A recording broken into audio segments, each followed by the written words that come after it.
और गोकुल के लिए हमें कहा गया है तो हम गोकुल ले चलेंगे। अब गोकुल ले जाने के लिए एक टोकरी प्राप्त हो गई। हथकड़ियां जो हाथ में पड़ी हुई थी वो हथकड़ियां खुल गई, बेड़ियां खुल गई। भाई सीधी सी बात है, जब भगवान का प्राकट्य हो जाता है तो भगवान सब प्रकार से मुक्ति प्रदायक है, मोक्षदाता है। फिर भला किसी को क्या बंधन रह सकता है? बंधन तो केवल तब तक है जब तक जीव सांसारिक किसी भी परिप्रेक्ष्य को और अपने से संबंधित करके रखा हुआ है। संसार से संबंध बंधन है और भगवान से संबंध मोक्ष है। आज सब हथकड़ियां बेड़ियां सब खुल गई, जेल खाने के ताले भी खुल गए और उधर पहरेदार सब सो गए हैं। वसुदेव जी ने भगवान को लिटाया, टोकरी में ले चले। मार्ग में शेषनाग जी ने छाया कर ली। भादों का महीना था, उमड़ उमड़ करके बादल छाए हुए तो वर्षा हो गई। यमुना जी के किनारे पहुंचे। यमुना जी उफान में बह रही हैं। वसुदेव जी विचार करने लगे। नाम लेत भव सिंधु सुखाई, जिन भगवान का नाम मात्र लेने से भवसागर सूख जाता है। अब वो भगवान तो हमारे साथ में है, तो मुझे इस उमड़ती घुमड़ती हुई और उफनाती हुई यमुना का क्या भय? भगवान ने आते ही कह दिया था कि मैं अभय दे देता हूं। तो वसुदेव जी को भय नहीं लगा।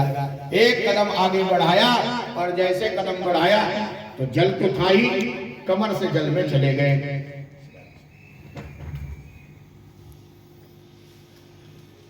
दूसरा कदम आगे बढ़ाया और गर्दन से तीसरा कदम आगे बढ़ाया, जल सीधे मुंह के अंदर जाने लगा। तब देवताओं ने थोड़ा जो है यमुना जी को हाथ दिखाई। अरे भगवान हमारे सबके मंगल कल्याण का भाव लेकर के विप्रधेनु सुर संत हित ले तो मनुज अवतार, हम सबके लिए भगवान आते हैं, हम सबके सहाय होते हैं और हम सबको भगवान की लीला में सहयोग करना चाहिए। लेकिन हे यमुना तुम बाधा क्यों बन रही हो? अरे भगवान जा रहे हैं, तुम बढ़ती चली जा रही हो, रास्ता दो, मार्ग दो, वसुदेव जी चले जाए। यमुना ने कहा मैं बाधा नहीं बन रही, लेकिन इतनी भी अभागनी नहीं बनना चाहती हूँ कि मेरे यहाँ से भगवान जाए, मेरे आंगन से होके जाए और मैं भगवान का चरण भी न पखार पाऊं। चरण पखारने के लिए मैं ऊपर बढ़ रही हूँ। भगवान जान गए, चरण तो बाद में छू पाएंगे, लेकिन वसुदेव जी तो पहले ही डूब जाएंगे।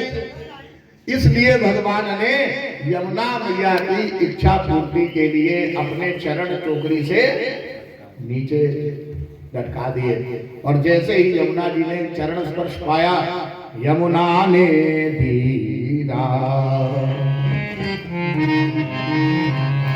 आज एक एक कदम आगे बढ़ाते गए, घुटनों तक हो गए।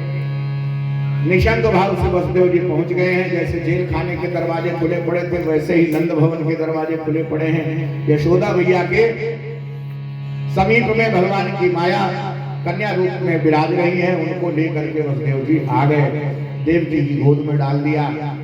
जब भगवान आए थे तो बंधन खुल गए, अब ये माया आ गई तो बंधन फिर से पड़ गए।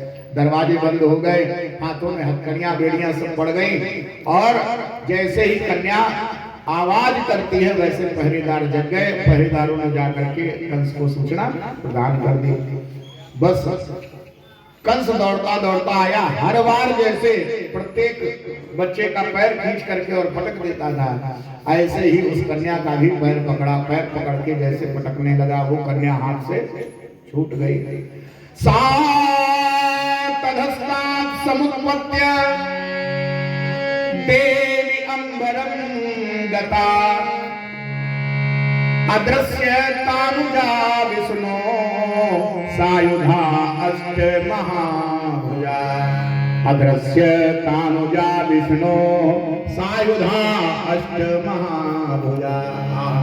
आज अष्टभुजी महारानी 8 भुजाओं को धारण करके और वो प्रकट हो गई। हे मंदबुद्धि कंस, तूने व्यर्थ में ही मुझको मारने का प्रयास किया है। तुझे मारने वाला तो पहले ही आ गया और ब्रज में कहीं और विराज रहा है।